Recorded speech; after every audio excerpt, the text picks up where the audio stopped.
Greetings all, and welcome to Lucas Brews, and part 2 of the Academy 1/72nd scale P-47D Razorback video.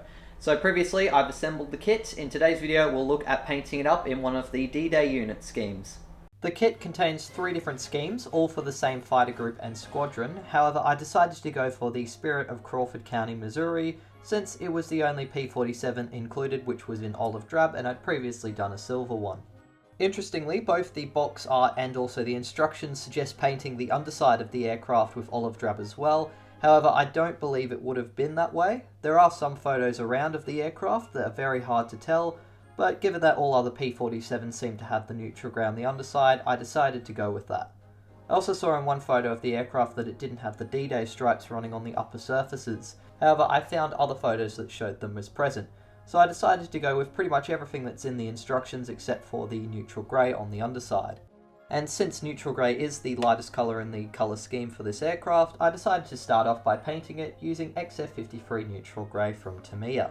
I used my regular techniques of thinning the paint down with a little bit of water and then applying it as much as possible in the same direction, usually from the front of the aircraft to the rear, which is, as I say, the direction of the airflow. I painted the nose separately, and once the neutral grey had been applied over the underside of the aircraft, I then applied some XF62 olive drab on the upper surfaces.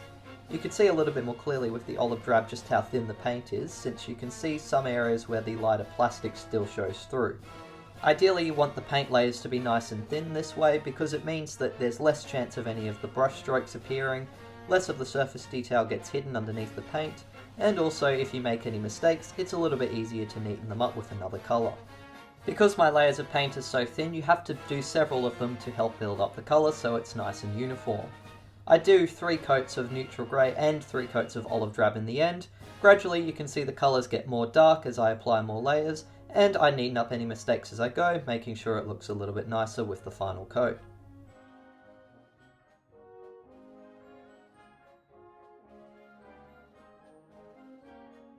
After the 3rd coat of olive drab and neutral grey had both dried, I then got out a 4B pencil and decided to experiment a little bit by creating some pre-shading effects with it. I ran the pencil along all of the panel lines on both the under and upper surfaces of the aircraft, taking care to avoid slipping out of them as much as possible by keeping the pencil sharp and being gentle with my pressure, and then once I'd applied to all of the panel lines, I used a damp cotton tip to rub away the graphite towards the rear of the aircraft to help soften the effect and remove some of the excess. I also wanted to experiment a bit with some panel variation in colour, so I got out some Vallejo 70887 US olive drab, which is a much lighter colour than the olive drab, and used a fine brush to carefully paint some of the panels along the lines to make some of them a lot lighter. This was my first time using this technique, and I have to say I was really happy with how it turned out. It definitely gave the impression of the aircraft being less uniform and like parts had been replaced over time or had been slightly more worn out. I softened the effect with a thin coat of XF62 olive drab, and the result was very pleasing in my opinion. The 4th coat of olive drab also softens the pre-shading effects, although they weren't very noticeable given how dark the olive drab is. I did a 4th coat of neutral grey on the underside as well to also soften the effects of pre-shading, and it worked a lot better on that lighter colour. After all the camouflage colours had been applied, I then used Vallejo flat white to paint on the D-Day stripes. Although there were decals included in the kit, a lot of the D-Day invasion stripes would have been applied rather rapidly and messy in the field, so I decided to use paint instead to try and create a bit of a worn out effect.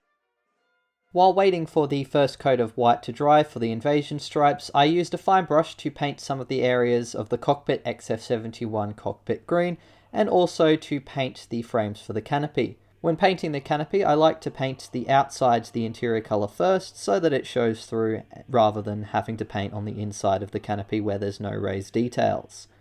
I then used some of the Vallejo yellow-green I'd used on the cowling to paint the interior of the landing gear, before moving on to painting another coat inside the engine cowling.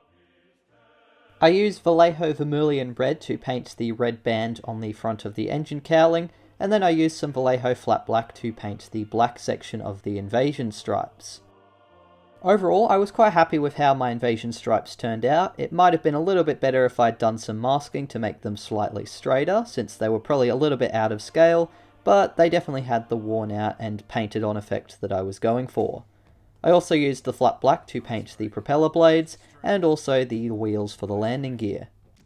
I ended up doing a second coat of white to slightly soften the weathered painted effect, and also to neaten up some of the mistakes I made when applying the black stripes.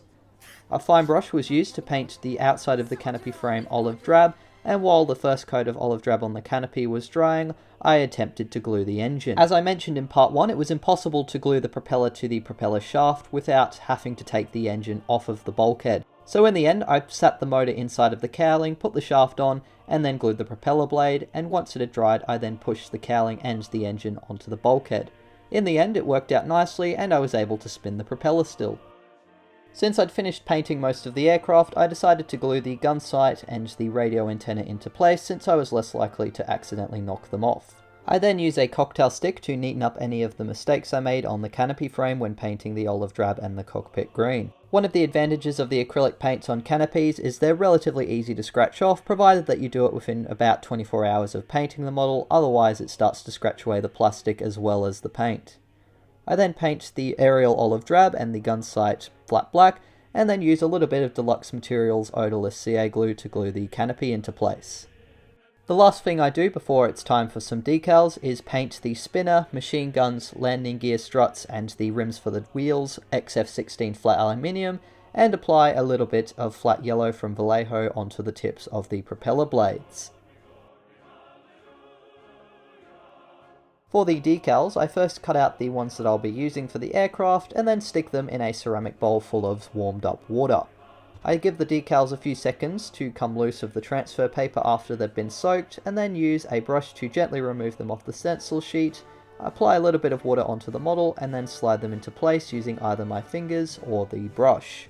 All of the decals are printed by Cartograph in this kit, so they're of really excellent quality. The detail on them is nice, and I didn't have any issues with them folding up or bending and tearing. The only decal I had any issue with was the roundels for under the wings. Because I'd glued the pylons into position, the decals wouldn't really fit around them. In the end, I just used a Stanley knife to carefully cut away some of the roundel, and then applied the area that I'd cut away on the opposite side of the pylon, and it all worked quite nicely. I then, after all the decals had been applied, used a cotton tip to very gently rub some of the Vallejo decal softener onto all the decals to help them soften, and then I applied some Tamiya decal adhesive over the top of them to help them stick down more to the model.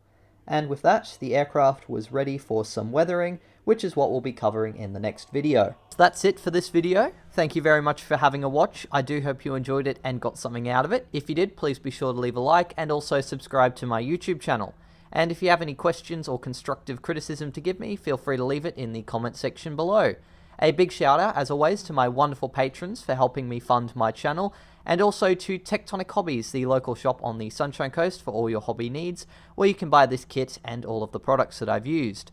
I get a slight discount since I work at the hobby shop, but otherwise I do still need the money, so all of your views and also support is very much appreciated. Thanks once again, and until the next video, model on!